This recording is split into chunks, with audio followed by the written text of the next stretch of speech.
হযরত নূহ আলাইহিস সালামের জামানায় 40 দিনের বন্যা। এই বন্যার পরে জাহাজ যখন নেমে গেল, তখন তিনি মনে মনে ভাবলেন, আমি তো জোড়ায় জোড়ায় করে সমস্ত প্রাণীগুলি আর মানুষগুলি, কিছু কিছু মানুষ যারা ঈমান এনেছিল তাদের জাহাজে উঠাইস, কিন্তু একটি বুড়ে আমার উপর ঈমান এনেছিল আর আমি তার ওয়াদা করেছিলাম সাথে করে নিয়ে যাব, আমি তো তার কথা ভুলে গিয়েছি। অনুশোচনা এলো। জাহাজ থেকে নেমে চতুর্দিকে লক্ষ্য করলেন, মানুষ নাই, জনপদ নাই, সব শেষ হয়ে গেছে। পাহাড় পর্বত কাত হয়ে পড়েছে, বিল্ডিং গুলি শেষ হয়ে গিয়েছে, কোন জনপদে কোনো প্রাণী নাই, প্রাণী বলতে কিছুই নাই। হঠাৎ দূরে দেখতেন একটা কুঁড়ে ঘরের মতো দেখা যায়। ভাবলেন, এত বড় বন্যার ভিতরে কুঁড়ে ঘর কেমনে থাকলো? আস্তে করে হেঁটে গেলেন কুঁড়ে ঘরের কাছে। ভেতরে মানুষ আছে বলে মনে হলো। বাইরের থেকে প্রশ্ন করলেন, ভিতরে কে? জবাব এলো, আমি এই ঘরের মালিক, আমি এক বুড়ি বিধবা এক মহিলা। আপনি কে? তিনি বললেন, আমি হচ্ছি এই জামানার পয়গম্বর হযরত নূহ আলাইহিস সালাম। বুড়ি বলছেন, আমারও ধারণা তাই। আপনি আমাকে ওয়াদা করেছিলেন বন্যা হলে পরে, বন্যার আভাস যখন আপনি পাবেন, আমাকে আপনি সাথে করে জাহাজে উঠায় নিয়ে নিবেন। আমার মনে হয় বন্যা কবে হবে সেই খবর দেওয়ার জন্য আপনি এসেছেন। হযরত নূহ আলাইহিস সালাম সিজদায় পড়ে কাঁদতে লাগলেন, বললেন, রব্বুল আলামিন, তোমার কুদরত বোঝার ক্ষমতা আমার নাই। 40 দিন পর্যন্ত পানির ভিতরে মানুষ কেমনে জীবিত রইল? আল্লাহ পাক শুনালেন, নূরে, বিপদ যখন এলো, তুমি তোমার উম্মতকে ভুলে যেতে পেরেছো, ভুলে গিয়েছো, কিন্তু আমি রব্বুল আলামিন রহমানুর রহিম, আমি আমার বান্দিরে ভুলি নাই। পানির স্রষ্টা আল্লাহ, পানির ভিতরে তিনি বাঁচাতে পারেন, আবার তিনি আগুনের ভিতরে বাঁচাতে পারেন, সবকিছু করতে পারেন। সমস্ত ক্ষমতা আল্লাহ পাকের। সমস্ত ক্ষমতা কার? আরো জোরে বলেন, কার? আল্লাহ পাক বলেন, এভাবে করে আমি আকাশ সৃষ্টি করেছি, জমিন সৃষ্টি করেছি, বৃষ্টি দিয়েছি আর চন্দ্র সূর্য তৈরি করেছি, তারপরে আমি তোমাদেরকে নিয়ামত দিয়ে ভরে দিয়েছি। ওয়া ইন তাউদ্দু নি'মাতাল্লাহি লা তুহসুহা। আমার নিয়ামত যদি গণনা করো, গুনে গুনে আমার নিয়ামত শেষ করতে পারবে না। সুবহানাল্লাহ। হাযা খালকুল্লাহি ফাআরুনি মাযা খালাকাল্লাযীনা মিন দুনি। এ হচ্ছে আল্লাহর সৃষ্টি, আর আল্লাহ বাদে অন্যরা কি সৃষ্টি করেছে দেখাও। যদি ক্ষমতা থাকে দেখাও কি সৃষ্টি করেছে অন্যরা। আছে কিছু? আছে কিছু? সমস্ত সৃষ্টির মালিক কে? আরো জোরে বলেন, কে? সব কিছুর স্রষ্টা হচ্ছেন আল্লাহ পাক। ওই আকাশের মালিক কে? চিল্লায় বলেন জোরে সোরে, আকাশের মালিক কে? বাতাসের মালিক কে? চন্দ্র সূর্যের মালিক কে? পৃথিবীর মালিক কে? গোটা সৃষ্টি জগতের মালিক কে? সবকিছুর মালিক যিনি, তিনি বলছেন, এগুলি সব আমি সৃষ্টি করেছি। ফারুনি মাযা খালাকাল্লাযীনা মিন দুনি। আমি ছাড়া অন্যরা কে কি তৈরি করেছে দেখাও। আল্লাহ রাব্বুল আলামিন এভাবে করে মানুষের জন্য সবকিছু সৃষ্টি করেছেন। তার খাবারের ব্যবস্থা করেছেন, পড়ার ব্যবস্থা করেছেন, গাছপালা তৈরি করেছেন, পানি তৈরি করেছেন, সব ব্যবস্থা করে দিয়েছেন। এমনকি শীতকালে পিঠা খাবেন, রসের ব্যবস্থাও করে দিয়েছে। চট্টগ্রামের রস আছে না? কি গাছের রস? খেজুর গাছের রস। এই খেজুর গাছের গোড়া খুঁজতে খুঁজতে 5 মাইল নিচেও যদি চলে যান, খেজুর গাছের মাথায় যেমন রস পাওয়া যায়, খেজুর গাছের 5 মাইল নিচে কি ওরকম এক ফোঁটা পানি পাওয়া যাবে? খেজুর গাছের ভিতরেও কি তেমন পাওয়া যাবে? ঠিক জায়গা মতো কাটলে যেমন রস পাওয়া যাবে, অন্য জায়গায় পাওয়া যাবে না। আবার খেজুর গাছের পাশে একটা নিম গাছ আছে, কিয়ামত পর্যন্ত নিম গাছ গিয়া শোষেন। মিষ্টি লাগবে? কি লাগবে? আল্লাহ রাব্বুল আলামিন, আপনি পিঠা খাবেন, খেজুর গাছ দিয়ে রস তৈরি করে দিলেন, পায়েস খাবেন চাউল তৈরি করে দিলেন, গম দিয়ে দিলেন, গোশ খাবেন, কিমা খাবেন, কি খাবেন, সমস্ত কিছু রব্বুল আলামিন তৈরি করে মানুষের সামনে দিয়ে দিলেন। আর বললেন খাও, পান করো, খাও, আর আমার শুকর আদায় করো। মাঝে মধ্যে পড়ো আলহামদুলিল্লাহি রাব্বিল আলামিন। এই যে ঠান্ডা, গোটা পৃথিবী এখনো ঠান্ডা শুরু হয়নি। এই ঠান্ডা শুরু না হওয়ার কারণ আমরা, এটা কারণ কারা? আমরাই। গ্লোবাল ক্লাইমেটের চেঞ্জ এসেছে, গোটা দুনিয়া আবহাওয়ার পরিবর্তন হয়ে গিয়েছে। শীতের সময় শীত নাই, গরমের সময় গরম নাই। এটা কি খুব ভালো? এটা কি? এটা রোগ ব্যাধি বেশি হওয়ার লক্ষণ। শীত যখন আসে, এত প্রচন্ড শীত, গোটা পৃথিবী যত এসি আছে, সমস্ত শক্তিশালী এসি প্লান্ট একযোগে যদি ছেড়ে দেওয়া হয়, আল্লাহ শীতকালে শীত দেন, তার সহস্র কোটি কোটি ভাগের এক ভাগের শীতও কি পৃথিবীর মানুষ তার যন্ত্রপাতি দিয়ে তৈরি করতে পারবে? পারবে। সূর্য দিয়ে প্রতি মুহূর্তে আল্লাহ পাক যে তাপ দেন, গোটা বিশ্বের সমস্ত আগুন একসঙ্গে যদি জ্বালানো হয়, সেই তাপ কি তৈরি করা সম্ভব হবে? হবে না। আল্লাহ রাব্বুল আলামিন মানুষের কল্যাণের জন্য মানুষের যা কিছু প্রয়োজন সবকিছু একটা একটা করে এভাবে তৈরি করে মানুষের সামনে সবকিছু দিয়ে দিয়েছেন এবং প্রয়োজন মিটিয়ে দিয়েছেন। যা প্রয়োজন তা তিনি মিটিয়ে দিয়েছেন। আমাদের দেশে, আমার দেশের বাঘ, আমার দেশের হরিণ, আমার দেশের কুকুর, তাদের গায়ে তারা যে ধরনের ইউরোপ আমেরিকার শীত প্রধান দেশের পশুগুলি এরকমের না। তার মানে হলো আমার দেশ শীত প্রধান নয়, ছোট্ট ছোট্ট পশম হলে চলে, কিন্তু শীত প্রধান দেশের কুকুরগুলি, বাঘ এবং সিংহ যেগুলি জঙ্গলে থাকে, তাদের গায়ে এমন লম্বা লম্বা পশম দিয়ে আল্লাহ চামড়া বানায় দিয়েছে, যা দিয়ে তার সম্পূর্ণ শরীরটা ঢেকে যেতেছে। স্থায়ী কম্বলের ব্যবস্থা রব্বুল আলামিন করে দিয়েছেন। কে দিয়েছেন? আল্লাহ পাক দিয়েছেন।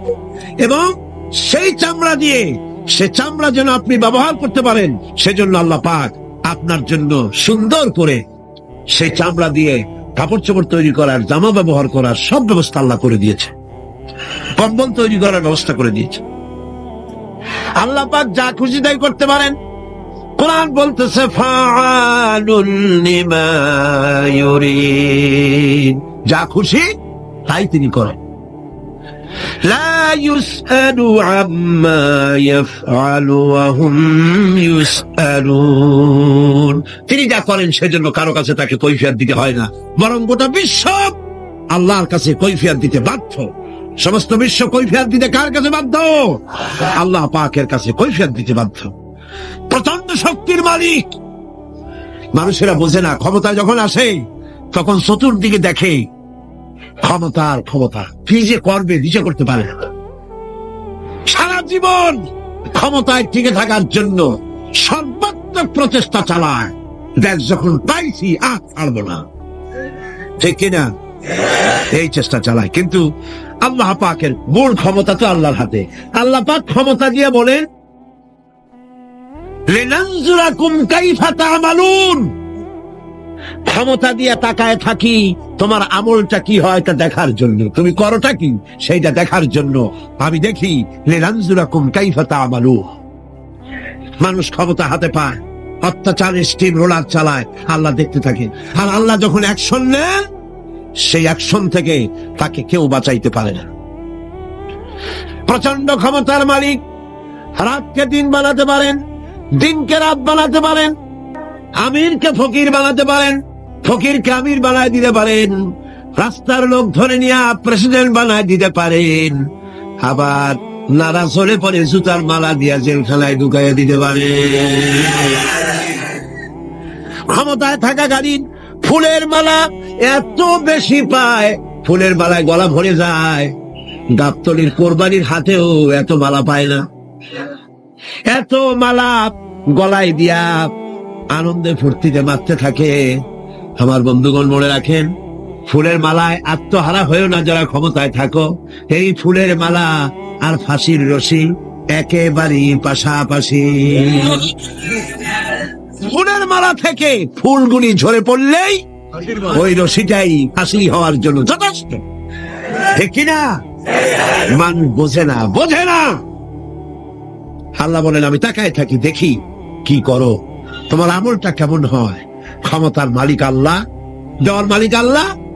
আর যখন নারাজ হয়ে যান, এক থাপ্পড় মেরে ক্ষমতা ছিনাই দিয়ে যান। পারেন কিনা? ইতিহাস সাক্ষী। কিন্তু ইতিহাসের সবচেয়ে বড় শিক্ষা যে মানুষেরা ইতিহাস থেকে শিক্ষা গ্রহণ করে না।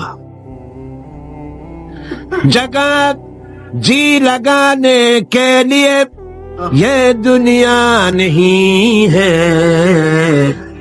जगह जी लगाने के लिए ये दुनिया नहीं है, ये इबरत की जा है तमाशा नहीं है। पृथ्वी खेल तमाशा করার জায়গা না। ইতিহাস থেকে শিক্ষা নাও, পূর্বপুরুষদের দিকে তাকাও। আল্লাহ দিনের কর্মীদের উপরে আঘাত লাগাবার কারণে বংশ শুদ্ধ আল্লাহ সাফ করে দিয়েছে। জ্ঞান নাই, সে আল্লাহ আছে না নাই? চিল্লা এখন আছে না নাই? সে আল্লাহ পাক আছে, সে আল্লাহকে ভয় করে। ইত্তাকিল্লাহ, সে আল্লাহকে ভয় করে।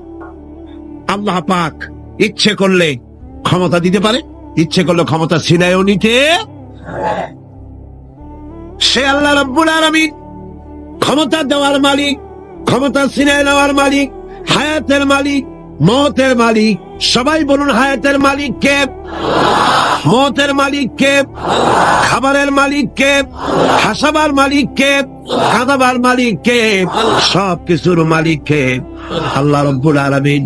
ইন্নাল্লাহা আলা কুল্লি শাইইন কাদির।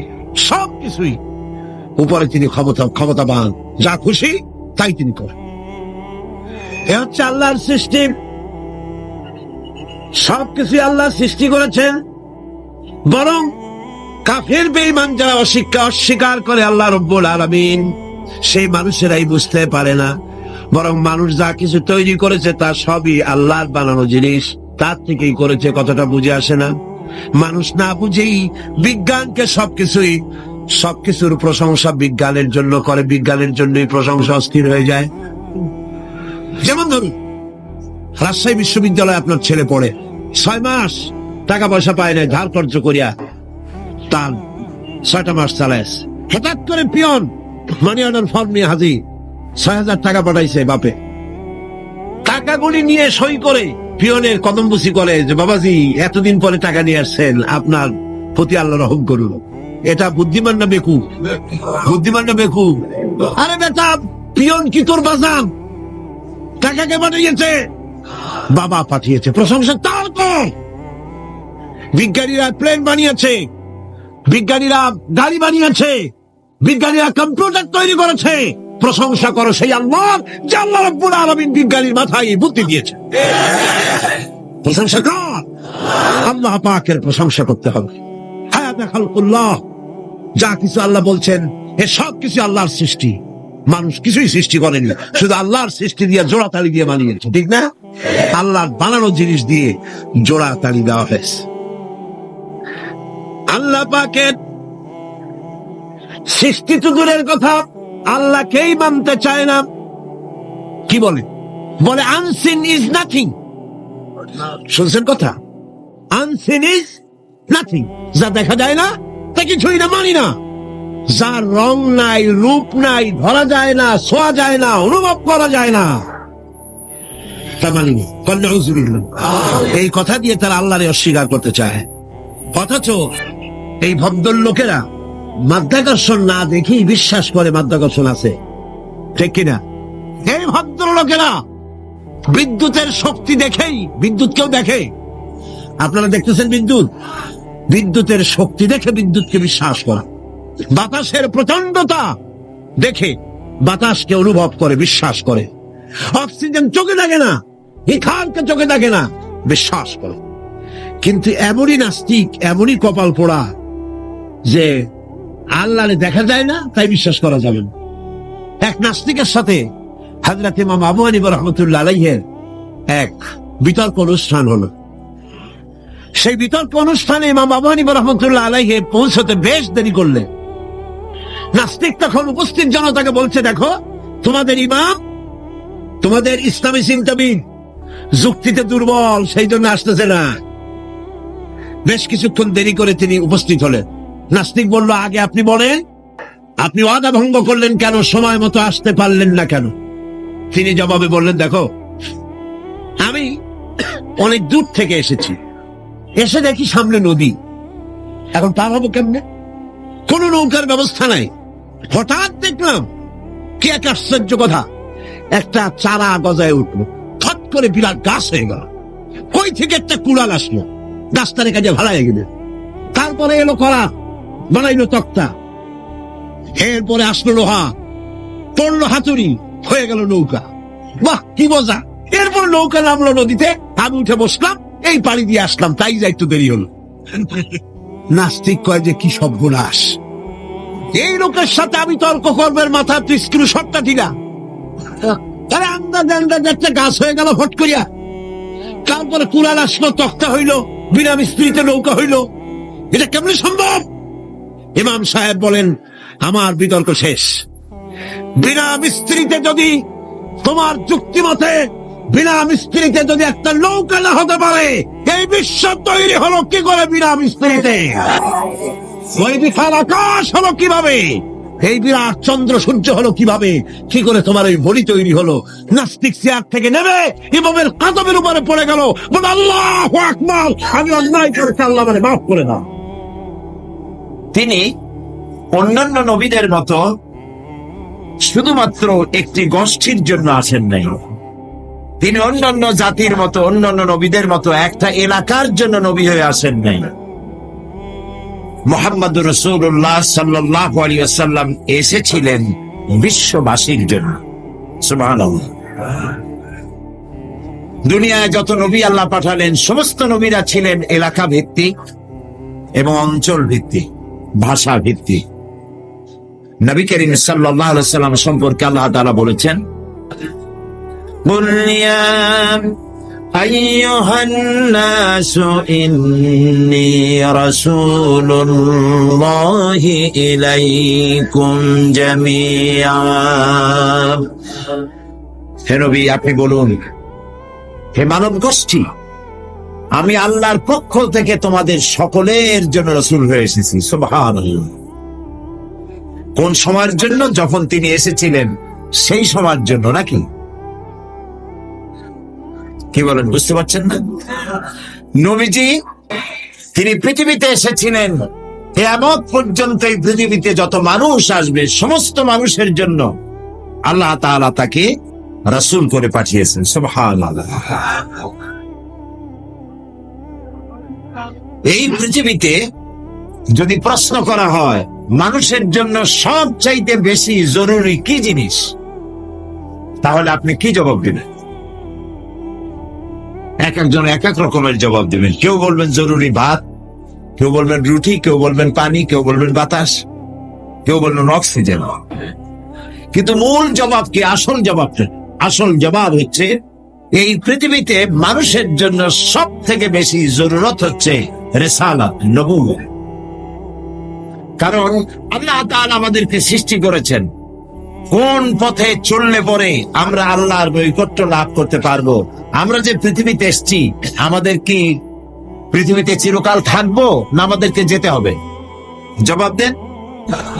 কার কাছে ফিরে যেতে হবে?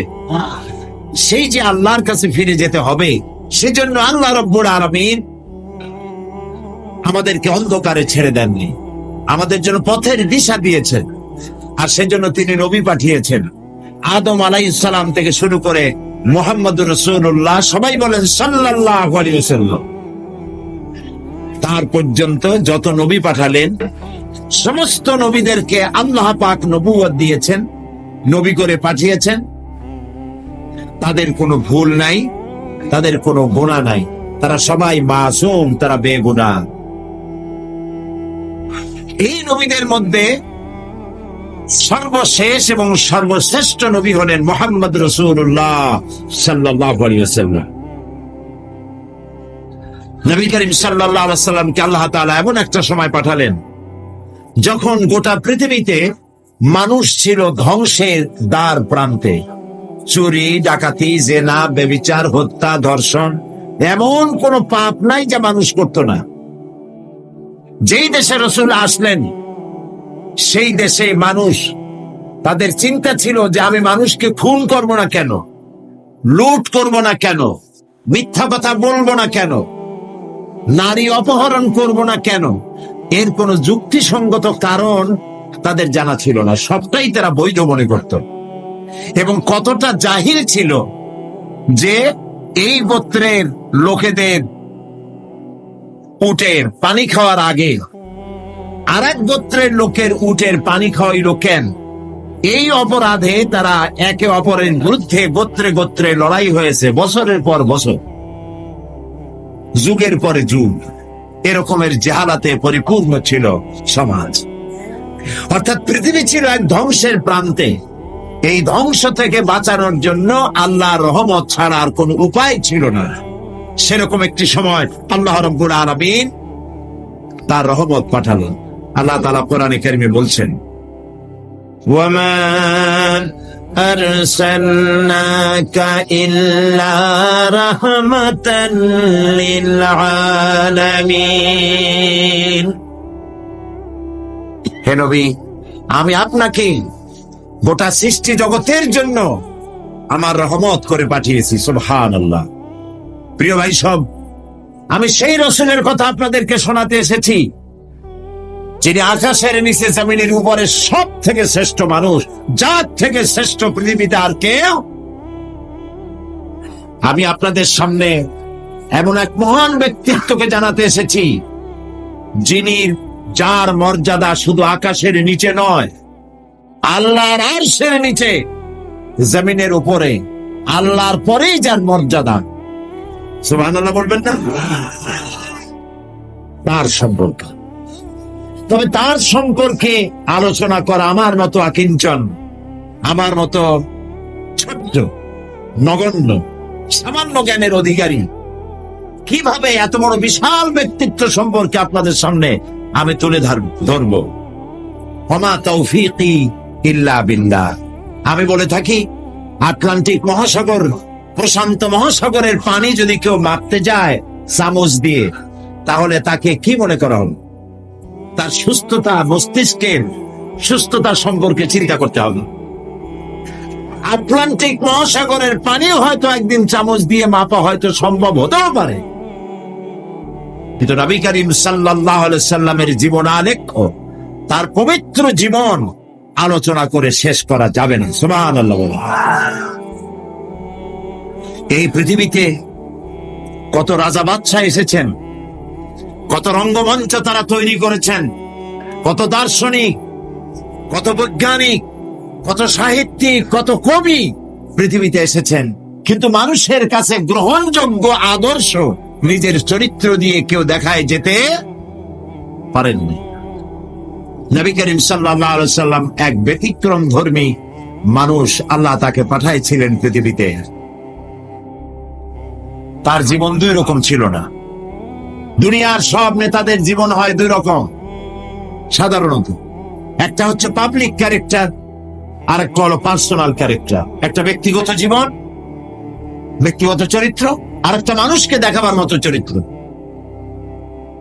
আপনি বলেন আমাকে, পৃথিবীতে এমন একজন নেতার নাম বলেন যিনি বলতে পারবেন আমার শৈশবে, আমার কৈশোরে, আমার যৌবনে, দিনে এবং রাতে আমি যা যা করেছি, আমার বন্ধুরা, আমার ড্রাইভার, আমার চাকর, আমার বাড়ির লোকজন, আমার বউ, আমার বন্ধু, আমার সাথী, তোমরা আমার ব্যাপারে যা দেখেছো সব মানুষকে বলে দাও, পারবে কেউ বলতে?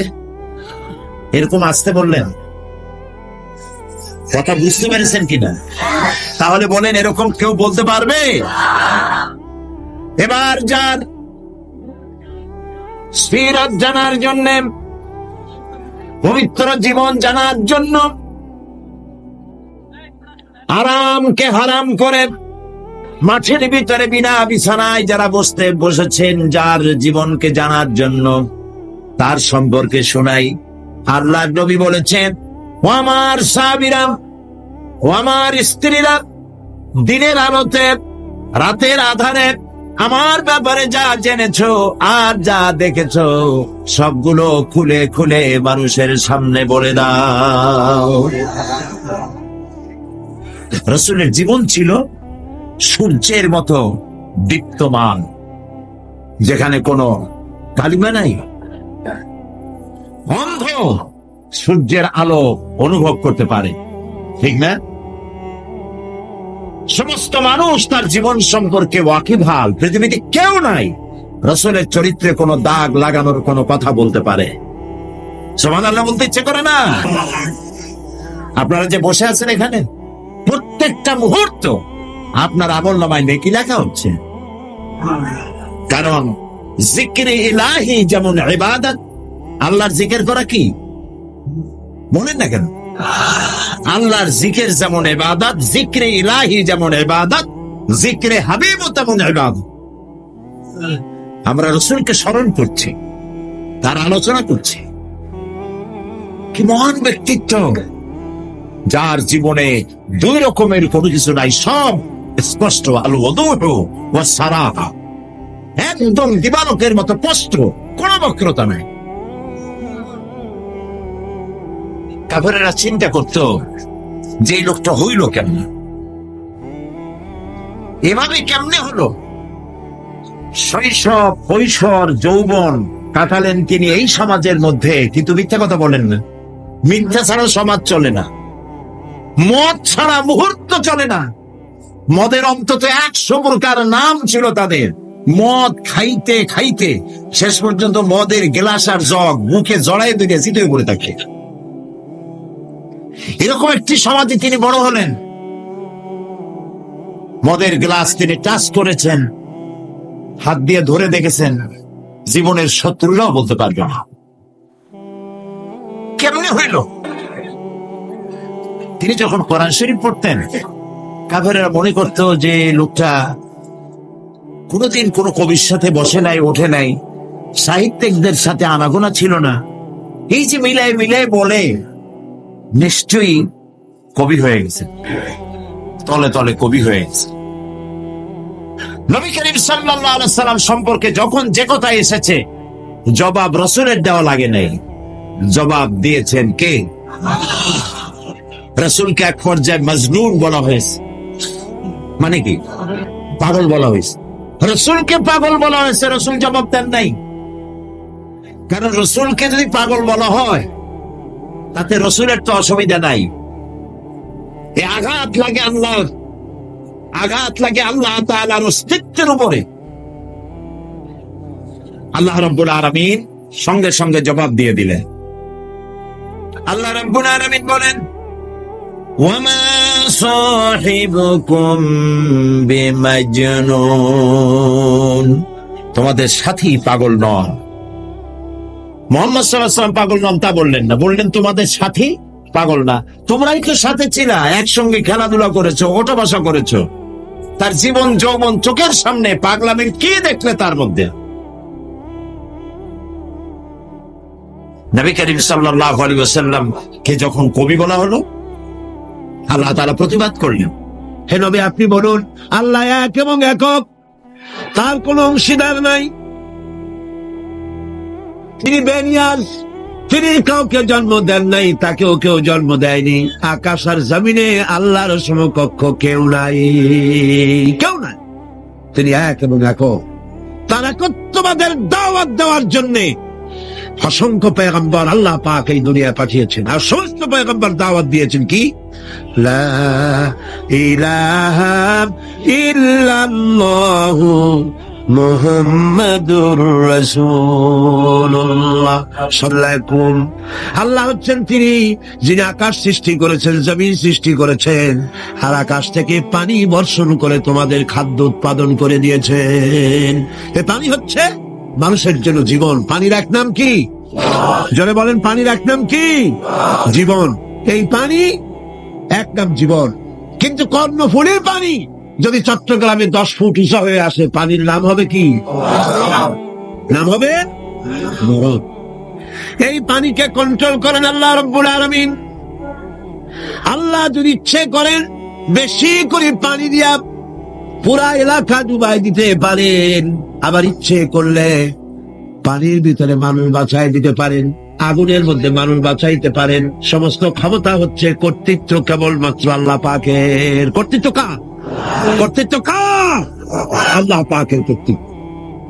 হযরত নূহ আলাইহিস সালামের জামানায় 40 দিনের বন্যা। এই বন্যার পরে জাহাজ যখন নেমে গেল, তখন তিনি মনে মনে ভাবলেন, আমি তো জোড়ায় জোড়ায় করে সমস্ত প্রাণীগুলি আর মানুষগুলি, কিছু কিছু মানুষ যারা ঈমান এনেছিল তাদের জাহাজে উঠাইস, কিন্তু একটি বুড়ি আমার উপর ঈমান এনেছিল আর আমি তার ওয়াদা করেছিলাম সাথে করে নিয়ে যাব, আমি তো তার কথা ভুলে গিয়েছি। অনুশোচনা এলো।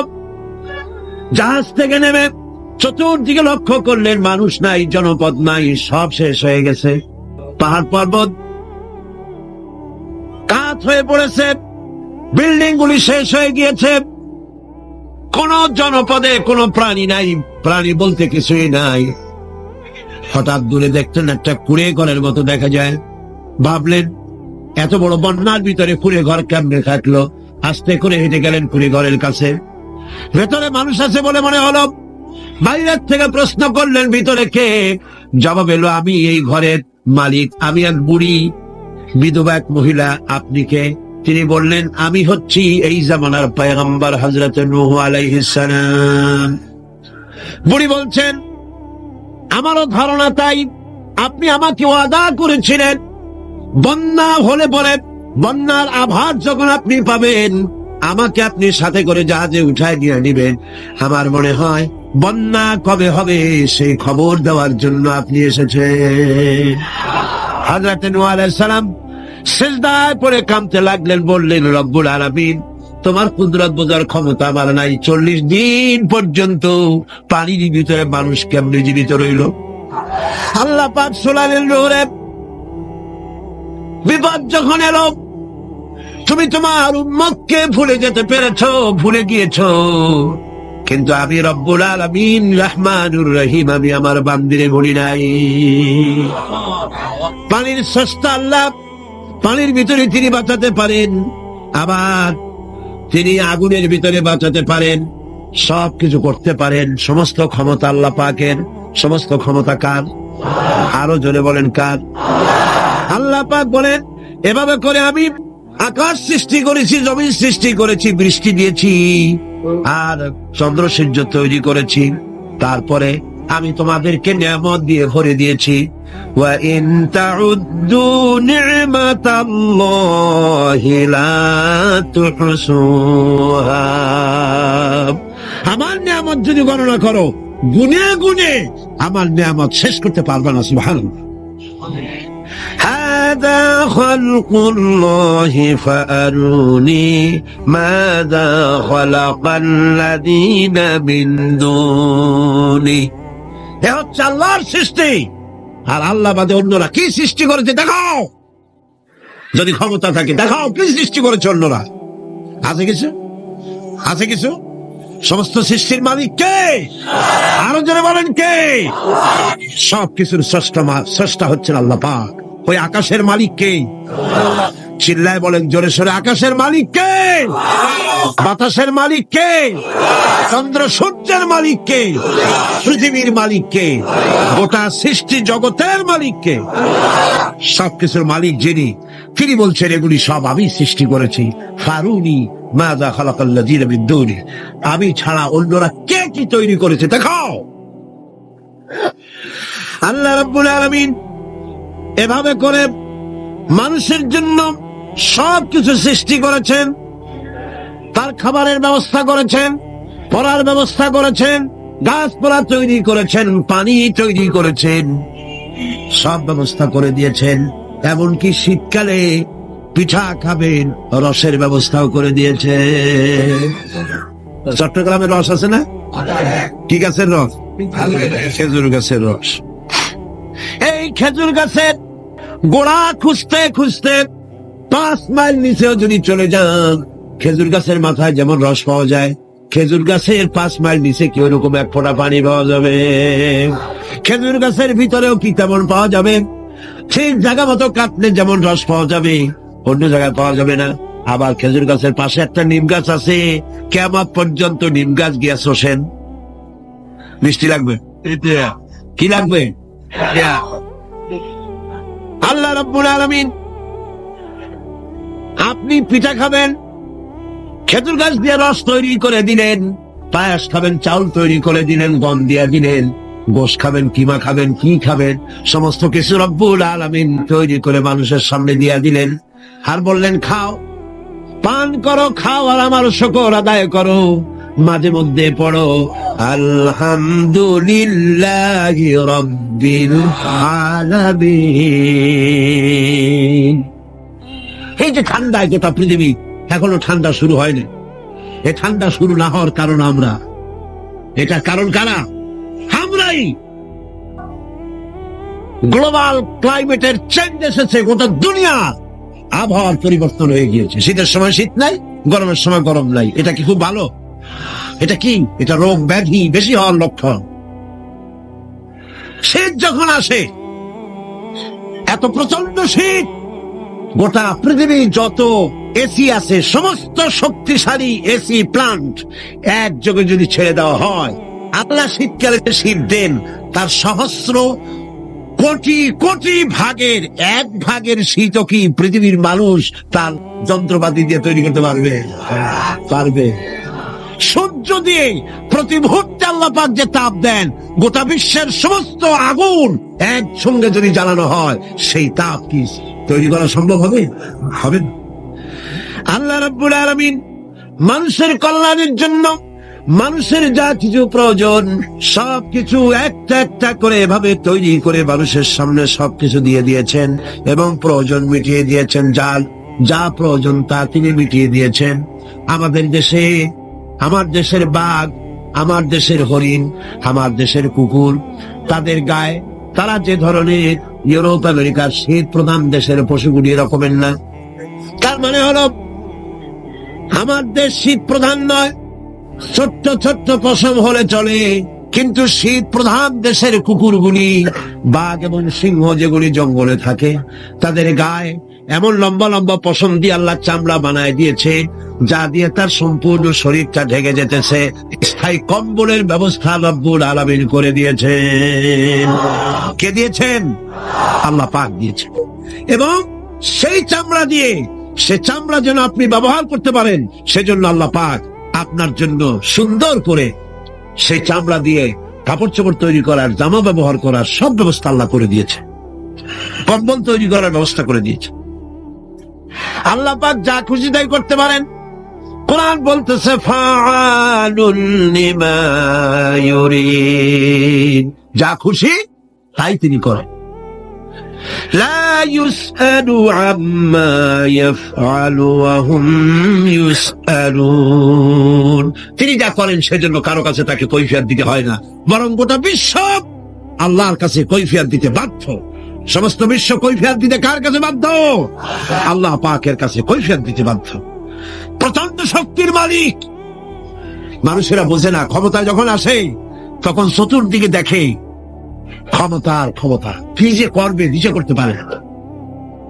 সারা জীবন ক্ষমতায় টিকে থাকার জন্য সর্বাত্মক প্রচেষ্টা চালায়, দেশ যখন পাইছি আর ছাড়বো না, ঠিক কিনা? এই চেষ্টা চালায়। কিন্তু আল্লাহ পাকের মূল ক্ষমতা তো আল্লাহর হাতে। আল্লাহ পাক ক্ষমতা দিয়ে বলেন লিনানজুরাকুম কাইফা তা'মালুন, ক্ষমতা দিয়ে তাকায় থাকি তোমার আমলটা কি হয় তা দেখার জন্য, তুমি করোটা কি সেইটা দেখার জন্য আমি দেখি। লিনানজুরাকুম কাইফা তা'মালুন। মানুষ ক্ষমতা হাতে পায়, অত্যাচারের স্টিম রোলার চালায়, আল্লাহ দেখতে থাকে। আর আল্লাহ যখন অ্যাকশন নেন, সেই অ্যাকশন থেকে তাকে কেউ বাঁচাইতে পারে না। প্রচন্ড ক্ষমতার মালিক।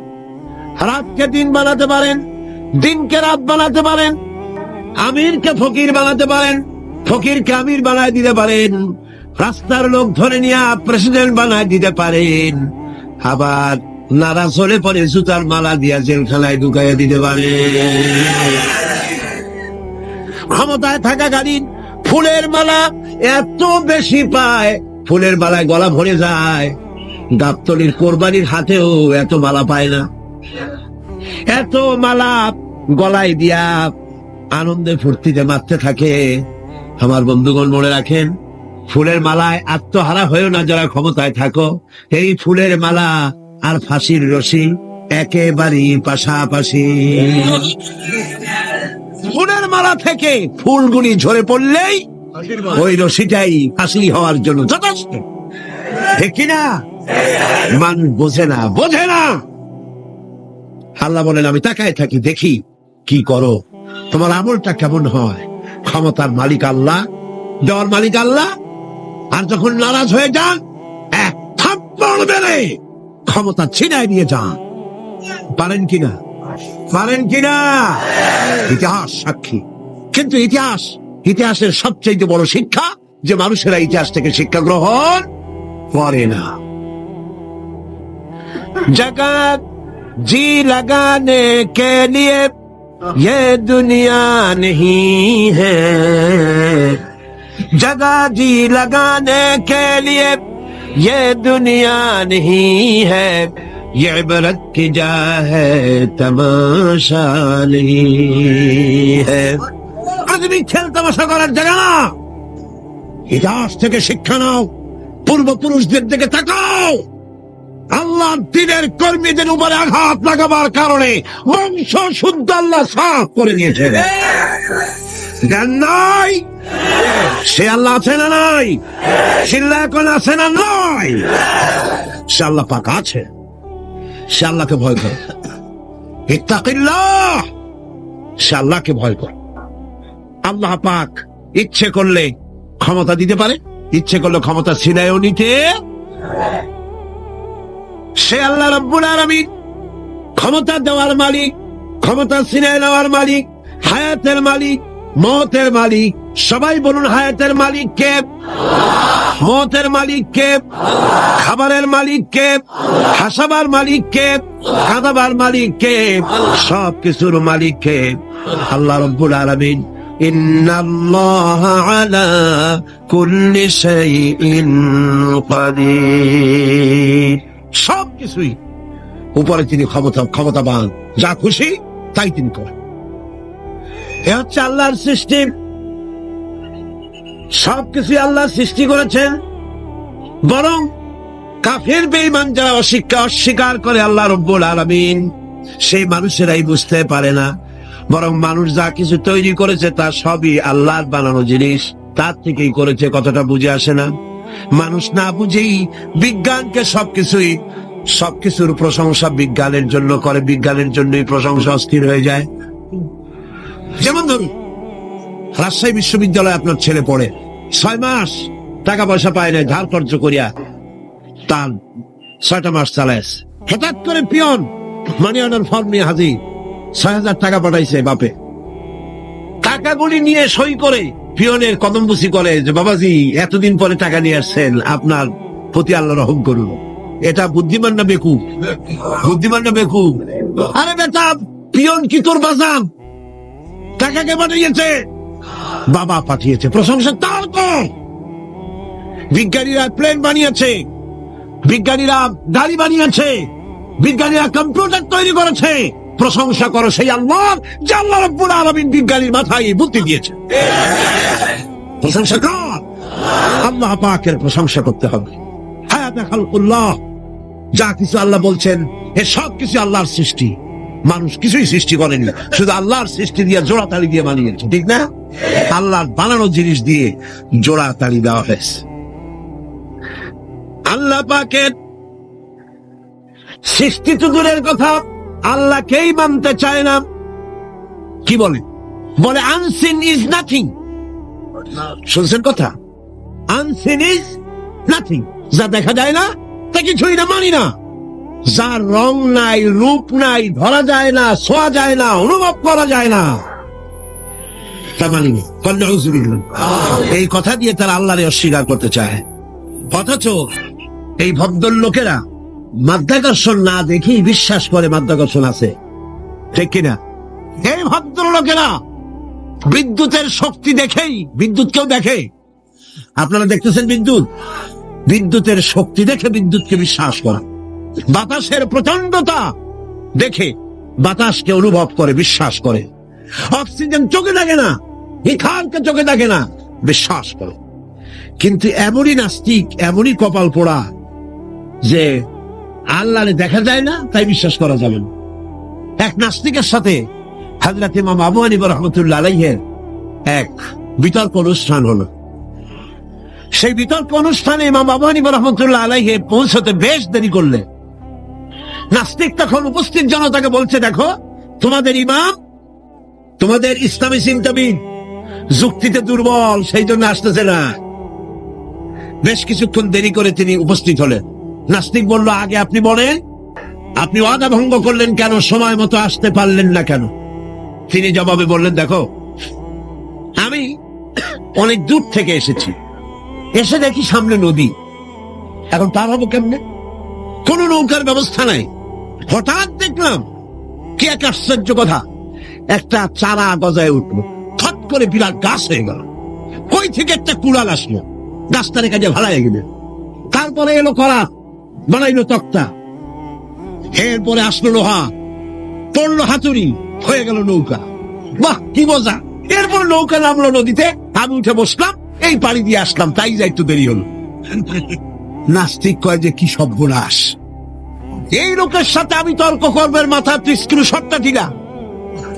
আরে আন্দাজ একটা গাছ হয়ে গেল ফট করিয়া, তারপরে কুড়াল আসলো, তক্তা হইলো, বিনা মিস্ত্রিতে নৌকা হইলো, এটা কেমনে সম্ভব? ইমাম সাহেব বলেন, আমার বিতর্ক শেষ। বিনা মিস্ত্রিতে যদি, তোমার যুক্তি মতে বিনা মিস্ত্রিতে যদি একটা নৌকা না হতে পারে, এই বিশ্ব তৈরি হলো কি করে বিনা মিস্ত্রিতে? ওই বিশাল আকাশ হলো কিভাবে? এই বিরাট চন্দ্র সূর্য হলো কিভাবে? কি করে তোমার ওই বড়ি তৈরি হলো? নাস্তিক চেয়ার থেকে নেমে ইমামের কাদমের উপরে পড়ে গেল, বলে, আল্লাহু আকবার, আমি অন্যায় করেছি, আল্লাহ আমারে মাফ করে দাও।